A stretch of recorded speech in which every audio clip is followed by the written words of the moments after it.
ಮಿತ್ರರೇ ನಮಸ್ಕಾರ. ಮಿತ್ರರೇ, ಸದ್ಯ ಭಾರತದಲ್ಲಿ ಅಮೆರಿಕದ ಒಂದು ರಿಪೋರ್ಟ್ ಬಗ್ಗೆ ಭಾರಿ ಚರ್ಚೆ ಆಗ್ತಾ ಇದೆ. ಅಮೆರಿಕದಿಂದ ಬಹಳ ಸ್ಪಷ್ಟವಾದಂತಹ ವಾರ್ನಿಂಗ್ ಭಾರತಕ್ಕೆ ಬಂದುಬಿಟ್ಟಿದೆ. ಚೈನಾದ ವಿಚಾರದಲ್ಲಿ ಅಮೆರಿಕ ಭಾರತವನ್ನು ಎಚ್ಚರಿಸುವಂತಹ ಕೆಲಸ ಮಾಡಿದೆ. ಈ ರೀತಿಯಾಗಿ ಅನೇಕರು ವಿಶ್ಲೇಷಣೆಗಳನ್ನು ಮಾಡ್ತಾ ಇದ್ದಾರೆ. ಕೆಲವರಂತೂ ಅಮೆರಿಕದ ಈ ಎಚ್ಚರಿಕೆಯನ್ನು ಬಹಳ ಪ್ರಾಮಾಣಿಕ ಪ್ರಯತ್ನ ಅನ್ನುವ ರೀತಿಯಲ್ಲಿ ವಿಶ್ಲೇಷಣೆ ಮಾಡ್ತಿರೋದನ್ನು ಕೂಡ ನಾನು ಕೇಳಿದ್ದೀನಿ. ಅಷ್ಟಕ್ಕೂ ಬಿಡುಗಡೆಗೊಂಡಂತಹ ರಿಪೋರ್ಟ್ ಯಾವುದು ಕೇಳಿದ್ರೆ US ಪೆಂಟಗಾನ್ ಇದೆಯಲ್ಲ, ಅಮೆರಿಕದ ರಕ್ಷಣಾ ಇಲಾಖೆ, ಅವರು ತನ್ನ ಸಂಸತ್ಗೆ ಸಲ್ಲಿಸಿದಂತಹ ಒಂದು ಆನ್ಯುವಲ್ ರಿಪೋರ್ಟ್. ಆ ರಿಪೋರ್ಟ್ನಲ್ಲಿ ವಿಶ್ವದ ಯಾವ ದೇಶದ ಪರಿಸ್ಥಿತಿ ಏನಾಗಿದೆ, ಯಾರ್ಯಾರ ನಡುವೆ ಯುದ್ಧ ಆಗಬಹುದು, ಡಿಫೆನ್ಸ್ ಸಿಚುವೇಶನ್ ಹೇಗಿದೆ, ಯಾರು ಯಾವ ವಿಚಾರಕ್ಕಾಗಿ ಯುದ್ಧ ಮಾಡಬಹುದು, ಏನೆಲ್ಲ ತಂತ್ರಗಾರಿಕೆ ನಡೀತಾ ಇದೆ, ಇದರ ಪ್ರಭಾವ ಅಮೆರಿಕದ ಮೇಲೆ ಏನಾಗುತ್ತೆ, ಆ ರೀತಿಯಾಗಿ ಒಂದು ಡೀಟೇಲ್ ಆದಂತಹ ರಿಪೋರ್ಟನ್ನು ಸಬ್ಮಿಟ್ ಮಾಡ್ತಾರೆ. ಮೇಲ್ನೋಟಕ್ಕೆ ಅಮೆರಿಕದ ಸ್ನೇಹಿತ ದೇಶಗಳ ವಿಚಾರದಲ್ಲಿ ಅಮೆರಿಕ ಸಲ್ಲಿಸುವಂತಹ ವರದಿ ಅಂತ ಅನಿಸಿದ್ರೂ ಕೂಡ ಅದರಲ್ಲಿ ಅಮೆರಿಕದ ಇಂಟ್ರೆಸ್ಟೇ ಜಾಸ್ತಿ ಇರುತ್ತೆ.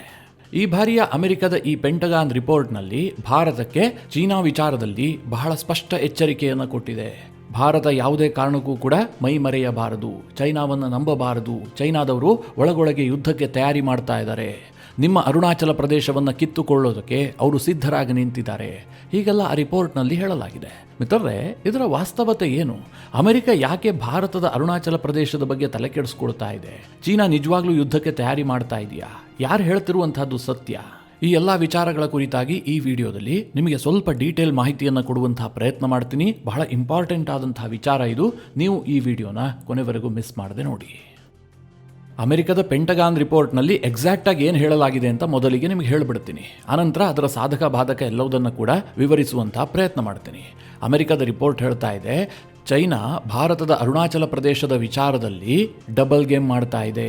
ಭಾರತದೊಂದಿಗಿನ ಚೈನಾದ ಸ್ನೇಹ ಕೇವಲ ತಾತ್ಕಾಲಿಕ. ಅದು ಅವರು ಭಾರತದ ಬಾರ್ಡರ್ನಲ್ಲಿ ತನ್ನ ಬೇಸ್ಗಳನ್ನು ಜಾಸ್ತಿ ಮಾಡ್ತಾ ಇದ್ದಾರೆ. ಭಾರತದ ಬಾರ್ಡರ್ ಉದ್ದಕ್ಕೂ ಕೂಡ ಚೈನಾದ ಮಿಲಿಟರಿ ಪ್ರೆಸೆನ್ಸ್ ಜಾಸ್ತಿ ಆಗ್ತಾ ಇದೆ. ಹೀಗಾಗಿ ಭಾರತ ಎಚ್ಚರಿಕೆಯಿಂದ ಇರಬೇಕು. ಚೈನಾದ ನಂಬರ್ 1 ಟಾರ್ಗೆಟ್ ಇರುವಂತಹದ್ದು ಅರುಣಾಚಲ ಪ್ರದೇಶ. ಚೈನಾ ಮುಂದಿನ ದಿನದಲ್ಲಿ ಭಾರತದ ವಿರುದ್ಧ ಒಂದು ದೊಡ್ಡ ಸೈನಿಕ ಕಾರ್ಯಾಚರಣೆಗೆ ರೆಡಿ ಆಗ್ತಾ ಇದೆ. ಅವರು 2049 ಗುರಿಯನ್ನು ಇಟ್ಟುಕೊಂಡಿದ್ದಾರೆ. ನಿಮಗೆಲ್ಲ ಗೊತ್ತಿರಬಹುದು, 2049 ಇದೆಯಲ್ಲ, ಇದು ಚೈನಾದ ಕಮ್ಯುನಿಸ್ಟ್ ಪಾರ್ಟಿ ಅಧಿಕಾರಕ್ಕೆ ಬಂದು 100 ವರ್ಷ ಆಗುತ್ತೆ. ಆ ಸಂದರ್ಭದಲ್ಲಿ ಒಂದು ವಿಶಾಲ ಚೈನಾವನ್ನು ನಿರ್ಮಾಣ ಮಾಡಬೇಕು ಅನ್ನುವಂಥದ್ದು ಚೈನಾದ ಗುರಿ, ಅದರಲ್ಲೇನು ಡೌಟ್ ಇಲ್ಲ. ಆ ವಿಶಾಲ ಚೈನಾದ ಗುರಿಯಲ್ಲಿ ಭಾರತದ ಅರುಣಾಚಲ ಪ್ರದೇಶದ ಗುರಿಯೂ ಕೂಡ ಚೈನಾಗಿದ್ದೇ ಇದೆ. ಅದಕ್ಕೆ ಅಮೆರಿಕದ ರಿಪೋರ್ಟ್ನಲ್ಲಿ ಹೇಳಲಾಗಿದೆ, ಯಾವಾಗ ಬೇಕಾದರೂ ಭಾರತದ ಮೇಲೆ ಚೈನಾ ಯುದ್ಧ ಮಾಡಬಹುದು ತನ್ನ ಗುರಿಯನ್ನು ಸಾಧಿಸೋದಕ್ಕೋಸ್ಕರವಾಗಿ. ಹೀಗಾಗಿ ಭಾರತ ಚೈನಾವನ್ನು ನಂಬಬಾರದು. ಇದರ ಜೊತೆಗೆ ಅಮೆರಿಕ ಇನ್ನೊಂದು ಅಂಶವನ್ನು ಕೂಡ ಈ ವರದಿಯಲ್ಲಿ ಮೆನ್ಷನ್ ಮಾಡಿದೆ. ಅದೇನು ಕೇಳಿದ್ರೆ, ಅಮೆರಿಕಾಗೆ ಭಾರತ ಸ್ಟ್ರಾಟಜಿಕ್ ಪಾರ್ಟ್ನರ್. ಈ ಸಂಬಂಧವನ್ನು ಹಾಳು ಮಾಡೋದಕ್ಕೆ ಚೈನಾ ಪ್ರಯತ್ನ ಮಾಡ್ತಾ ಇದೆ. ಅಮೆರಿಕ ಜೊತೆಗಿನ ಭಾರತದ ಸಂಬಂಧಕ್ಕೆ ಚೈನಾ ಹುಳಿ ಹಿಂಡುತ್ತಾ ಇದೆ ಅಂತ ಈ ರಿಪೋರ್ಟ್ನಲ್ಲಿ ಹೇಳಲಾಗಿದೆ. ಮಿತ್ರರೇ, ಇದನ್ನು ಓದ್ದಂತಹ ಸಂದರ್ಭದಲ್ಲಿ ನನಗಂತೂ ನಗು ಬಂತು. ಇವತ್ತು ಭಾರತ ಮತ್ತು ಅಮೆರಿಕದ ಸಂಬಂಧಕ್ಕೆ ಚೈನಾ ಎಷ್ಟು ಹುಳಿ ಹಿಂಡಿದೆಯೋ ಇಲ್ವೋ ನನಗಂತೂ ಗೊತ್ತಿಲ್ಲ. ಟ್ರಂಪ್ ಅಂತೂ ಹುಳಿಯ ಹೊಳೆಯನ್ನೇ ಹರಿಸ್ಬಿಟ್ಟಿದ್ದಾರೆ. 2025ರಲ್ಲಿ ಸಂಭವಿಸಿದಂತಹ ಅತಿ ದೊಡ್ಡ ಈವೆಂಟ್ ಏನು ಕೇಳಿದ್ರೆ, ಭಾರತ ಮತ್ತು ಅಮೆರಿಕದ ಸಂಬಂಧ ಬಹಳ ದೊಡ್ಡ ಮಟ್ಟಿಗೆ ಡ್ಯಾಮೇಜ್ ಆಗಿರುವಂಥದ್ದು. ನಿಮಗೆಲ್ಲ ಗೊತ್ತೇ ಇದೆ, ಟ್ರಂಪ್ ಭಾರತದ ವಿಚಾರದಲ್ಲಿ ಏನೇನು ನಿರ್ಧಾರವನ್ನು ಕೈಗೊಂಡ್ರು, ತನ್ನ ವ್ಯಕ್ತಿಗತ ಲಾಭಕ್ಕೋಸ್ಕರವಾಗಿ ಭಾರತವನ್ನು ದಂಡಿಸೋದಕ್ಕೆ ಯಾವ ರೀತಿಯಾಗಿ ಪ್ರಯತ್ನ ಪಟ್ಟರು. ಟ್ರಂಪ್ ಅವರ ಯಾವ ನಿರ್ಧಾರದಲ್ಲೂ ಕೂಡ ಅಮೆರಿಕದ ಇಂಟ್ರೆಸ್ಟ್ ಶೂನ್ಯ ಆಗಿತ್ತು, ಒಂದು ಸ್ವಲ್ಪನೂ ಇರಲಿಲ್ಲ. ಟ್ರಂಪ್ ಅವರ ಭಾರತದ ಮೇಲಿನ ಸಿಟ್ಟಿಗೆ ಕಾರಣ ಆಗಿದ್ದೇನು? ಮೋದಿ ನನಗೆ ಸೊಪ್ಪಾಗ್ತಾ ಇಲ್ಲ, ಯುದ್ಧ ನಿಲ್ಲಿಸಿದಂತಹ ಕ್ರೆಡಿಟ್ ನನಗೆ ಕೊಡಲಿಲ್ಲ, ನೊಬೆಲ್ಗೆ ನನ್ನ ನಾಮಿನೇಟ್ ಮಾಡಿಲ್ಲ, ರಷ್ಯಾ ಜೊತೆಗಿನ ಸಂಬಂಧವನ್ನು ಬಿಡಿ ಅಂತ ಹೇಳಿದ್ರು ಕೂಡ ಕೇಳಲಿಲ್ಲ, ಮೋದಿ ಯಾವುದೇ ರೀತಿಯಲ್ಲೂ ಕೂಡ ನನ್ನ ಮಾತನ್ನು ಕೇಳುತ್ತಾ ಇಲ್ಲ, ನನಗೆ ಸಲ್ಲಬೇಕಾದಂತಹ ಗೌರವವನ್ನು ಕೊಡ್ತಾ ಇಲ್ಲ. ಟ್ರಂಪ್ ಅವರ ಈ ವ್ಯಕ್ತಿಗತ ಈಗೋಗೋಸ್ಕರವಾಗಿ ಭಾರತ ಅಮೆರಿಕದ ಸಂಬಂಧವನ್ನು ಅವರು ಬಲಿ ಕೊಟ್ಟಿದ್ದಾರೆ. ಅಮೆರಿಕ ಮತ್ತು ಭಾರತದ ಸಂಬಂಧಕ್ಕೆ ಚೈನಾ ಹೆಚ್ಚು ಡ್ಯಾಮೇಜ್ ಮಾಡಿದೆಯಾ, ಟ್ರಂಪ್ ಹೆಚ್ಚು ಡ್ಯಾಮೇಜ್ ಮಾಡಿದಾರಾ ಕೇಳಿದ್ರೆ, ಟ್ರಂಪ್ ಅವರ ತೂಕ ಜಾಸ್ತಿ ಇದೆಯೇ ಹೊರತು ಚೈನಾ ಲೆಕ್ಕಕ್ಕೆ ಬರೋದಿಲ್ಲ. ಆದರೆ ಅಮೆರಿಕದ ಪೆಂಟಗಾನ್ ವರದಿ ಹೇಳ್ತಾ ಇದೆ, ಭಾರತ ಮತ್ತು ಅಮೆರಿಕದ ಸಂಬಂಧಕ್ಕೆ ಚೈನಾ ಹುಳಿ ಹಿಂಡುತ್ತಾ ಇದೆ, ಚೈನಾದ ಹಿತಾಸಕ್ತಿಗೋಸ್ಕರವಾಗಿ ಭಾರತವನ್ನು ಬಳಸ್ಕೊಳ್ತಾ ಇದೆ, ಭಾರತ ಎಚ್ಚರದಿಂದಿರಬೇಕು, ನಿಮ್ಮ ಮೇಲವರು ಯುದ್ಧಕ್ಕೆ ತಯಾರಿ ಆಗ್ತಾ ಇದ್ದಾರೆ ಅಂತ. ಹಾಗೆ ಅಮೆರಿಕ ಭಾರತಕ್ಕೆ ಇನ್ನೊಂದು ವಾರ್ನಿಂಗ್ ಅನ್ನು ಕೂಡ ಕೊಟ್ಟಿದೆ. ಇವತ್ತು ಚೈನಾ ನಿಮ್ಮ ಜೊತೆಗೆ ಸಂಬಂಧವನ್ನು ಸುಧಾರಣೆ ಮಾಡ್ಕೊಂಡಿದೆಯಲ್ಲ, ಇದು ತಾತ್ಕಾಲಿಕ, ಗಡಿಯಲ್ಲಿ ಶಾಂತಿ ಇದೆ ಅಂತ ಹೇಳಿ ನೀವು ಮೈಮರಿಬೇಡಿ, ಯಾವಾಗ ಬೇಕಾದರೂ ಗಡಿಯಲ್ಲಿ ಅವರು ಯುದ್ಧಕ್ಕೆ ಬರಬಹುದು. ಭಾರತದ ವಿರುದ್ಧವಾಗಿ ಚೈನಾ ಪಾಕಿಸ್ತಾನಕ್ಕೆ ಶಸ್ತ್ರಾಸ್ತ್ರವನ್ನು ಕೊಡ್ತಾ ಇದೆ, ತನ್ನ ಫೈಟರ್ ಜೆಟ್ಗಳನ್ನೆಲ್ಲ ಪಾಕಿಸ್ತಾನಕ್ಕೆ ಮಾರಾಟ ಮಾಡಿದೆ. ಇದರ ಉದ್ದೇಶ ಏನು ಕೇಳಿದ್ರೆ, ಭಾರತದ ಇನ್ನೊಂದು ಫ್ರಂಟ್ ಅನ್ನು ಕೂಡ ಆಕ್ಟಿವ್ ಆಗಿಟ್ಟಿರುವಂತಹದ್ದು. ಹೀಗೆಲ್ಲ ಅಮೆರಿಕ ವರದಿಯಲ್ಲಿ ಭಾರತದ ವಿಚಾರವನ್ನು ಪ್ರಸ್ತಾಪ ಮಾಡಿದೆ. ಅಮೆರಿಕಾಗೆ ಭಾರತಕ್ಕೆ ಈ ರೀತಿಯಾಗಿ ಎಚ್ಚರಿಕೆ ಕೊಡುವಂತಹ ಸ್ವಲ್ಪನಾದರೂ ನೈತಿಕತೆ ಉಳಿದಿದೆಯಾ? ಯಾಕೆ ಅಂತಂದರೆ ಇವತ್ತು ಚೈನಾ ಪಾಕಿಸ್ತಾನಕ್ಕೆ ಶಸ್ತ್ರಾಸ್ತ್ರ ಕೊಡ್ತಾ ಇದೆ, ನಿಜ, ಅದೇನು ಇವತ್ತು ಹೊಸತಲ್ಲ. ಈ ಹಿಂದಿನಿಂದಲೂ ಕೂಡ ಪಾಕಿಸ್ತಾನಕ್ಕೆ ಚೈನಾವೇ ಶಸ್ತ್ರಾಸ್ತ್ರವನ್ನು ಪೂರೈಕೆ ಮಾಡ್ತಾ ಇದ್ದಿದ್ದು. ಪಾಕಿಸ್ತಾನದ ಮಿಲಿಟರಿ ಇವತ್ತು ಜೀವಂತವಾಗಿದೆ ಅಂತಂದರೆ ಅದಕ್ಕೆ ಚೈನಾದ ಮಿಸೈಲ್ಗಳು, ಚೈನಾದ ಟೆಕ್ನಾಲಜಿ, ಚೈನಾ ಕೊಡ್ತಾ ಇರುವಂಥ ಶಸ್ತ್ರಾಸ್ತ್ರಗಳೇ ಮೂಲ ಕಾರಣ. ಹಾಗಾದರೆ ಅಮೆರಿಕ ಏನು ಪಾಕಿಸ್ತಾನಕ್ಕೆ ಕೊಡ್ತಾ ಇಲ್ವಾ? ಇತ್ತೀಚೆಗಷ್ಟೇ ಪಾಕಿಸ್ತಾನಕ್ಕೆ $686 ಮಿಲಿಯನ್ ಅಮೆರಿಕ ಸ್ಯಾಂಕ್ಷನ್ ಮಾಡ್ತಲ್ಲ, ಅದೇನು ಆಸಿಮ್ ಮುನೀರ್ಗೆ ಕಳ್ಳೆಪುರಿ ತಿನ್ನೋದಕ್ಕೆ ಮಾಡಿದ್ದ? F-16 ಯುದ್ಧ ವಿಮಾನಗಳನ್ನು ಅಪ್ಗ್ರೇಡ್ ಮಾಡಬೇಕು ಅಂತ ತಾನೆ. ಆ F-16 ಯುದ್ಧ ವಿಮಾನಗಳು ಅಪ್ಗ್ರೇಡ್ ಆದ ಬಳಿಕ ಅದೇನು ಚೈನಾದ ವಿರುದ್ಧ ಯುದ್ಧಕ್ಕೆ ಬಳಕೆ ಆಗುತ್ತಾ? ಭಾರತದ ವಿರುದ್ಧವೇ ಬಳಕೆ ಆಗೋದು ತಾನೆ.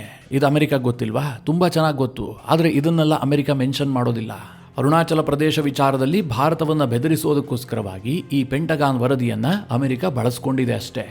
ಈ ರಿಪೋರ್ಟ್ಗೆ ಚೈನಾ ಕೂಡ ರೆಸ್ಪಾಂಡ್ ಮಾಡಿದೆ. ಚೈನಾದವರು ಏನು ಹೇಳಿದ್ದಾರೆ ಅಂತಂದರೆ, ಇದು ಭಾರತ ಮತ್ತು ಚೈನಾದ ಸಂಬಂಧವನ್ನು ಹಾಳು ಮಾಡೋದಕ್ಕೆ ಅಮೆರಿಕ ಮಾಡ್ತಾ ಇರುವಂತಹ ಪ್ರಯತ್ನವೇ ಹೊರತು ಇದರಲ್ಲಿ ಯಾವುದೇ ಸತ್ಯಾಂಶ ಇಲ್ಲ.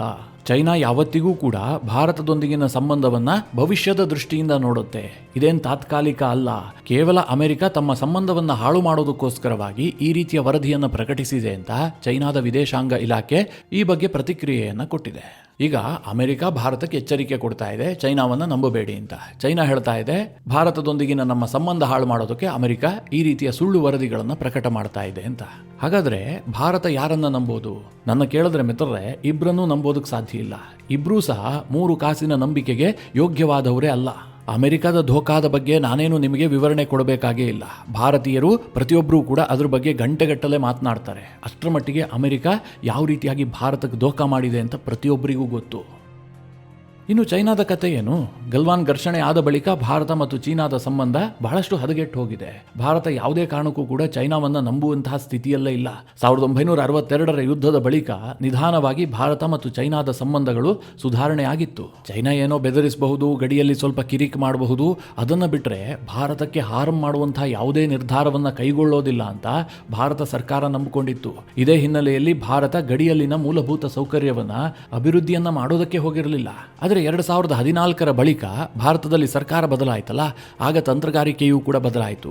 ಭಾರತ ಗಡಿಯನ್ನು ರೀಚ್ ಆಗೋದಕ್ಕೆ ಶುರು ಮಾಡಿತು. ಆನಂತರ ಡೋಕ್ಲಾಮ್ ಮತ್ತು ಗಲ್ವಾನ್ನಲ್ಲಿ ಭಾರತವನ್ನು ಕೆಣಕುವಂತಹ ಪ್ರಯತ್ನವನ್ನು ಚೈನಾ ಕೂಡ ಮಾಡಿತು. ಭಾರತದ ಸೈನಿಕರಿಗೆ ಹಾನಿಯನ್ನ ಕೂಡ ಮಾಡಿತು.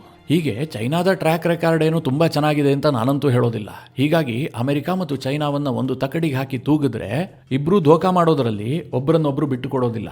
ಇನ್ನು ಅಮೆರಿಕ ತನ್ನ ಪೆಂಟಗಾನ್ ವರದಿಯಲ್ಲಿ ಹೇಳ್ತಾ ಇದೆಯಲ್ಲ, ಇದರಲ್ಲಿ ಯಾವುದಾದ್ರೂ ಹೊಸ ಅಂಶಗಳಿದೆಯಾ ಕೇಳಿದ್ರೆ ಮಿತ್ರರೇ, ಯಾವುದು ಹೊಸ ಅಂಶಗಳೇ ಅಲ್ಲ. ಚೈನಾ 2049ರ ಗುರಿಯನ್ನೇನು ಇಟ್ಕೊಂಡಿದೆ, ಇದು ಜಗಜ್ಜಾಹೀರಾದಂತಹ ವಿಚಾರ. ಆದರೆ ಅದಾಗತ್ತಾ ಇಲ್ವಾ ಅನ್ನುವಂಥದ್ದು ಸದ್ಯಕ್ಕಿರುವಂತಹ ಪ್ರಶ್ನೆ. ಚೈನಾದ ಗುರಿ ಏನು ಗೊತ್ತಾ? ಒಂದು ಕಡೆ ತೈವಾನನ್ನು ಚೈನಾಗೆ ಸೇರಿಸಿಕೊಳ್ಬೇಕು, ಇನ್ನೊಂದು ಕಡೆ ಭಾರತದ ಅರುಣಾಚಲ ಪ್ರದೇಶವನ್ನು ಕೂಡ ತನ್ನ ಜೊತೆಗೆ ಸೇರಿಸಿಕೊಳ್ಬೇಕು.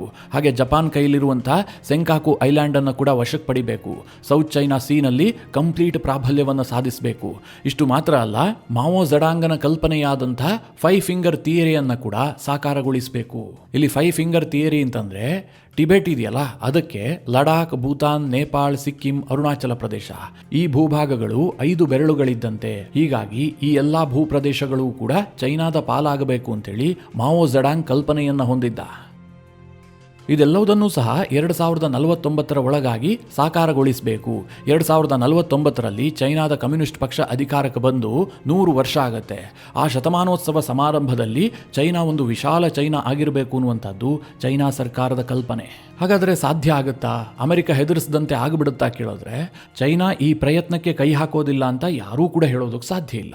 ಆದರೆ ಈಗಿನ ಪರಿಸ್ಥಿತಿಯನ್ನು ಗಮನಿಸಿದರೆ ಚೈನಾ ಅಂತಹ ದುಸ್ಸಾಹಸಕ್ಕೆ ಕೈ ಹಾಕುವಂಥ ಸಾಧ್ಯತೆಗಳು ಬಹಳ ಕ್ಷೀಣಿಸಿದೆ. ನೀವೇ ಯೋಚನೆ ಮಾಡಿ, ತೈವಾನ್ ಬಹಳ ಪುಟ್ಟದಾದಂಥ ಒಂದು ಪ್ರದೇಶ, ಅವರ ಮಿಲಿಟರಿ ಏನು ಬಹಳ ದೊಡ್ಡದಾಗಿಲ್ಲ, ಜಿಯೋಗ್ರಫಿಯೂ ಕೂಡ ಅದಕ್ಕೆ ಪೂರಕವಾಗಿಲ್ಲ. ಚೈನಾ ಯಾವಾಗ ಮನಸ್ಸು ಮಾಡುತ್ತೋ 1-2 ಗಂಟೆಗಳಲ್ಲಿ ಕಬ್ಜಾ ಮಾಡಬಹುದಾದಂಥ ಒಂದು ಭೂಪ್ರದೇಶ. ಆದರೆ ಆ ತೈವಾನ್ ವಿಚಾರಕ್ಕೆ ಕೈ ಇಡೋದಕ್ಕೆ ಚೈನಾ ಹಿಂದೇಟು ಹಾಕ್ತಾ ಇದೆ. ಯಾಕೆ ಅಂತಂದರೆ, ಒಮ್ಮೆ ಯುದ್ಧದಲ್ಲಿ ಭಾಗಿಯಾಗಿದ್ದೇ ಆದರೆ ಚೈನಾದ ಎಕಾನಮಿ ಕೊಲ್ಯಾಪ್ಸ್ ಆಗುತ್ತೆ. ಇವತ್ತು ರಷ್ಯಾದ ಹೇಗೆ ವಾರ್ ಎಕಾನಮಿಯಾಗಿ ಪರಿವರ್ತನೆ ಆಗಿದೆಯೋ, ಚೈನಾಗೂ ಕೂಡ ಅದೇ ಪರಿಸ್ಥಿತಿ ಉಂಟಾಗುತ್ತೆ. ಹೀಗಾಗಿ ಚೈನಾಗೆ ತೈವಾನ್ಗಿಂತಲೂ ಕೂಡ ತನ್ನ ಎಕಾನಮಿ ಹೆಚ್ಚು ಪ್ರಾಮುಖ್ಯತೆಯನ್ನು ಪಡೆದುಕೊಂಡಿದೆ. ಅಂತಹದ್ರಲ್ಲಿ ಅರುಣಾಚಲ ಪ್ರದೇಶದ ವಿಚಾರಕ್ಕೆ ಚೈನಾ ಏಕಾಏಕಿಯಾಗಿ ಬಂದುಬಿಡುತ್ತಾ? ತೈವಾನೆಯಲ್ಲಿ, ಭಾರತ ಎಲ್ಲಿ? ಮೇಲ್ನೋಟಕ್ಕೆ ಭಾರತಕ್ಕಿಂತಲೂ ಕೂಡ ಚೈನಾ ಬಳಿಯಲ್ಲಿ ಶಕ್ತಿ ಜಾಸ್ತಿ ಇದೆ, ಸಂಪನ್ಮೂಲ ಜಾಸ್ತಿ ಇದೆ ಅಂತ ಅನಿಸಬಹುದು. ಆದರೆ ಭಾರತ 1962ರ ಭಾರತ ಅಲ್ಲ. ಭಾರತದ ಶಕ್ತಿ ಎಲ್ಲ ವಿಧವಾಗಿಯೂ ಕೂಡ ವೃದ್ಧಿಯಾಗಿದೆ. ಮಿಲಿಟರಿ, ಎಕಾನಮಿ, ಗ್ಲೋಬಲ್ ಪವರ್ ಎಲ್ಲದರಲ್ಲೂ ಭಾರತ ಸಾಕಷ್ಟು ಮುಂದೆ ಹೋಗ್ಬಿಟ್ಟಿದೆ. ಇಂತಹ ಪರಿಸ್ಥಿತಿಯಲ್ಲಿ ಏಕಾಏಕಿಯಾಗಿ ಚೈನಾ ಭಾರತವನ್ನು ಕೆಣಕೋದಿದೆಯಲ್ಲ, ಇದು ಭಾರತಕ್ಕೆ ಎಷ್ಟು ಡ್ಯಾಮೇಜ್ ಮಾಡುತ್ತೋ ಅದಕ್ಕಿಂತ ಜಾಸ್ತಿ ಡ್ಯಾಮೇಜನ್ನು ಚೈನಾಗೆ ಮಾಡುತ್ತೆ. ಹೀಗಾಗಿ ಅಮೆರಿಕ ಹೇಳಿದ್ದು ಸುಳ್ಳಲ್ಲ, ಆದರೆ ಇದರಲ್ಲಿ ಹೊಸತೇನೂ ಕೂಡ ಇಲ್ಲ. ಹಾಗಂತ ಮಿತ್ರರೇ, ಭಾರತ ಯಾವತ್ತೂ ಕೂಡ ಒಂದು ವಿಚಾರವನ್ನು ಮರಿಬಾರ್ದು. ನಾವು ಎಲ್ಲಿಯವರೆಗೆ ಶಕ್ತಿಯುತವಾಗಿರ್ತೀವೋ ಅಲ್ಲಿಯವರೆಗೂ ಕೂಡ ನಮ್ಮ 1 ಇಂಚು ಭೂಮಿಯೂ ಕೂಡ ಅತ್ತಿತ್ತ ಆಗೋದಿಲ್ಲ. ಅದೇ ಮಿತ್ರರೇ, ನಾವೇನಾದರೂ ಶಕ್ತಿಯನ್ನು ಕಳೆದುಕೊಂಡ್ರೆ ಚೈನಾ ಅಲ್ಲ, ಬೇರೆ ಬೇರೆ ಸಣ್ಣ ಪುಟ್ಟ ಕುನ್ನಿಗಳು ಕೂಡ ಭಾರತದ ವಿರುದ್ಧ ಬರೋದಕ್ಕೆ ಯೋಚನೆ ಮಾಡ್ತಾರೆ. ಹೀಗಾಗಿ ಆಂತರಿಕವಾಗಿ ಭಾರತ ಒಗ್ಗಟ್ಟಾಗಿರಬೇಕು. ಇವತ್ತು ಬಾಂಗ್ಲಾದಲ್ಲಿ ಏನಾಗ್ತಾ ಇದೆಯಲ್ಲ, ಇದರಿಂದ ಭಾರತೀಯರು ಪಾಠ ಕಲಿಬೇಕು. ನಾವು ಸುತ್ತಲೂ ಅಗ್ನಿಕುಂಡವನ್ನು ಇಟ್ಕೊಂಡೇ ಬದುಕ್ತಾ ಇದ್ದೀವಿ ಎನ್ನುವಂತಹ ಕಲ್ಪನೆ ಭಾರತೀಯರಿಗೆ ಸದಾ ಇರಬೇಕು. ಸದ್ಯ ಅಮೆರಿಕ ಬಿಡುಗಡೆ ಮಾಡಿದಂತಹ ರಿಪೋರ್ಟ್ ಇದೆಯಲ್ಲ, ಇದು ಅಮೆರಿಕದ ಹೊಟ್ಟೆಉರಿಯ ರಿಪೋರ್ಟೇ ಹೊರತು ಹೊಸದಾದಂತಹ ಯಾವುದೋ ಒಂದು ವಿಚಾರವನ್ನು ಅಮೆರಿಕ ಮಂಡಿಸಿಲ್ಲ. ಮಿತ್ರರೇ, ಈ ಎಲ್ಲ ವಿಚಾರಗಳ ಕುರಿತಾಗಿ ನಿಮ್ಮ ಅನಿಸಿಕೆ ಅಭಿಪ್ರಾಯಗಳೇನು? ಕಮೆಂಟ್ ಮಾಡುವ ಮೂಲಕ ನಮಗೆ ತಿಳಿಸಿ. ಹಾಗೆ ನಿಮಗೆ ಈ ವಿಡಿಯೋ ಇಷ್ಟವಾದರೆ ಲೈಕ್ ಮಾಡಿ. ಜೊತೆಗೆ ನೀವಿನ್ನೂ ನಿಮ್ಮ ನೆಚ್ಚಿನ ಸಂಸ್ಕಾರ ಸೌರಭ ಯೂಟ್ಯೂಬ್ ಚಾನಲ್ನ ಸಬ್ಸ್ಕ್ರೈಬ್ ಮಾಡಿಲ್ಲ ಅಂತಾದರೆ ಈ ಕೂಡಲೇ ಸಬ್ಸ್ಕ್ರೈಬ್ ಮಾಡಿ. ಮುಂದಿನ ಎಲ್ಲ ಅಪ್ಡೇಟ್ಗಳ ನೋಟಿಫಿಕೇಷನ್ಗಾಗಿ ಬೆಲ್ ಐಕಾನ್ ಒತ್ತಿ.